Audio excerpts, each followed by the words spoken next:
It's so difficult to select the right layer.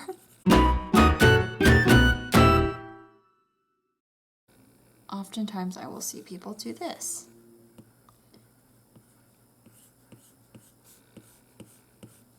And it's kind of like we're not really sure where the hair begins. And we're not really sure where the skull ends. Once you have a skull drawn,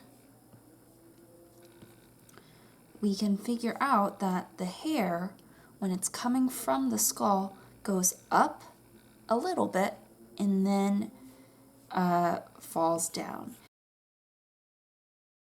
Instead of doing this,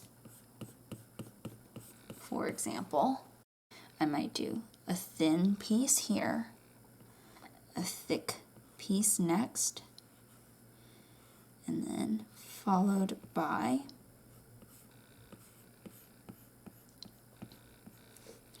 thin piece here, thick piece here, and maybe like a medium piece here.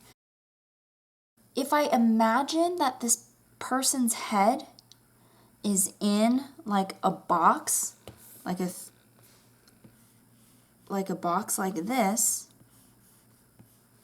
we can see that the things that are on this plane are going to have a dark shadow. So for example, this part I know is going to be the darkest part, and this part is going to be the darkest part. And you might find some in the smaller parts here as well. Okay, those are going to be hard shadows. The transition from this plane to this plane is just like the transition from this plane to this plane. There's like a very distinct line. But where you might see a soft shadow where it's more gradual, like this, you're going to see that here. Anytime you see like a hill or a valley, that transit on the head, because the head is shaped like a sphere, those parts are going to have a softer transition, like here, right here as well. Okay, and it's the combination of these hard and soft shadows that form the hair. I find that this is mostly a style choice, but I kind of find that that black and white as the highlights and shadows are too harsh, and the white makes the hair look super greasy. For example, like adding, or I mean like anime art does this a lot, but I just find it to be like personally too shiny. And to use black, if we were to use black, it's just look at how harsh this is. I don't know. You might like it. This might be a personal taste thing, but I don't know. It's too much for me.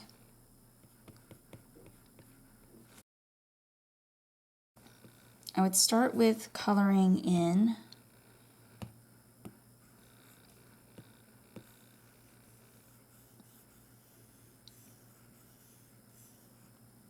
the base color. Then you can use the soft brush, choose a darker color that you think will look nice. And in the valleys, or use the soft brush here to color over it. And see how it goes outside the edges?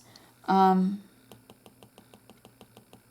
way to get around that is put this layer on alpha lock, and then when you use the soft brush, you have that problem no longer. And then once you've done this, don't stop here, go over this with the brush pen, and I will use my color picking tool to select the brightest color, put the brush pen on like a 50% opacity, and use that to kind of blend it out some more. so that it's not just like that perfectly smooth looking thing, because that's not exactly how hair is. And then I'll also choose this brightest color and oftentimes draw on top of, let me try that again. Draw on top of, at full opacity, draw on top of the line art like that to add some extra hair details, like so.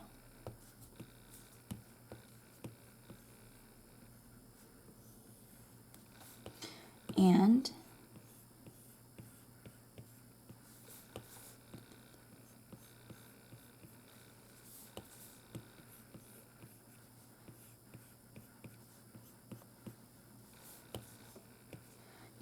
if there's anything that's peeking out, what I would do next is merge these layers together so it's all on the same layer now, and use my eraser on brush pen to go in and just like erase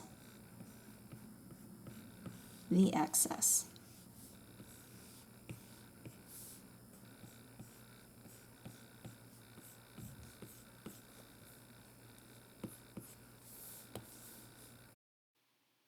All right, thanks so much for watching.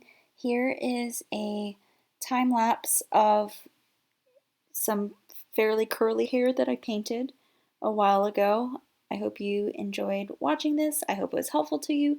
Please let me know if you have any questions or comments in the comments below, and I will try my best to answer any questions that you have. Thanks so much for watching. See you next time.